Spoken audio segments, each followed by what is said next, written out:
Mi abuelo encontró extrañas criaturas en un pueblo de Tabasco. Cuando era niño, me encantaba sentarme con mi abuelo bajo el gran árbol del patio. Podía pasar horas escuchando sus historias, muchas de ellas sobre sus días como uno de los primeros colonizadores de un pequeño pueblo en Tabasco. Él siempre me decía que la vida en aquel entonces era dura, pero también estaba llena de cosas que no todos se atrevían a contar. Una de esas historias se me quedó grabada, tanto que todavía la recuerdo con claridad. Mi abuelo me la contaba con esa mirada seria, la que usaba cuando hablaba de cosas que no eran broma. Me decía que cuando era joven, tenía que caminar 2 horas desde su casa hasta el campo donde trabajaba. Se levantaba en la madrugada, cuando el cielo aún estaba oscuro y los grillos eran los únicos que hacían ruido. Me contaba que conocía ese camino de memoria, las piedras, los árboles torcidos, las pequeñas trampas para cazar conejos que él mismo ponía a los lados del sendero. Pero hubo un día que cambió todo.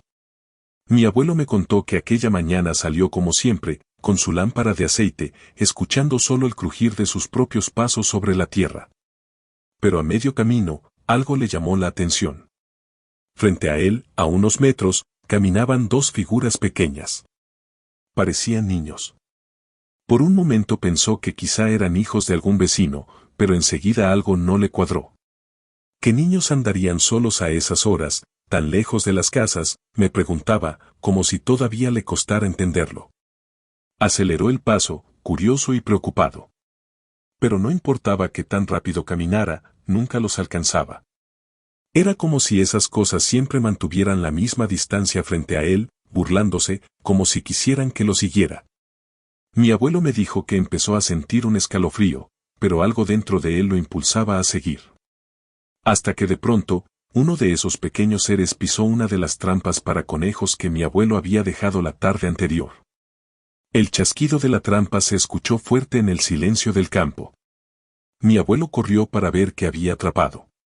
Pensó que quizá era un animal, pero al acercarse, lo que vio lo dejó sin palabras. No era un niño. Era algo más. El ser tenía orejas largas, puntiagudas, como las de un venado, pero con un rostro humanoide, casi infantil. Sus ojos eran grandes, pero completamente negros, sin pupilas. Su cuerpo era delgado, como si estuviera hecho solo de huesos y piel, y aunque intentaba liberarse, sus movimientos no parecían de un niño asustado, parecían de algo molesto. Algo que no pertenecía a este mundo. Mi abuelo me confesó que, en ese momento, sintió un miedo que nunca había sentido en su vida. Sabía que no debía soltarlo. Pero también supo que quedarse ahí tampoco era seguro. Así que, con las manos temblorosas, liberó la trampa y la criatura salió corriendo a una velocidad imposible, perdiéndose entre la maleza, junto con el otro ser que lo había esperado. Después de ese día, me dijo que dejó de usar esas trampas. Y aunque siguió caminando por ese sendero durante años, nunca volvió a verlos, pero siempre sentía que lo observaban. A mí, cuando me contaba esta historia, me la decía con tanta seriedad que me costaba no creerle.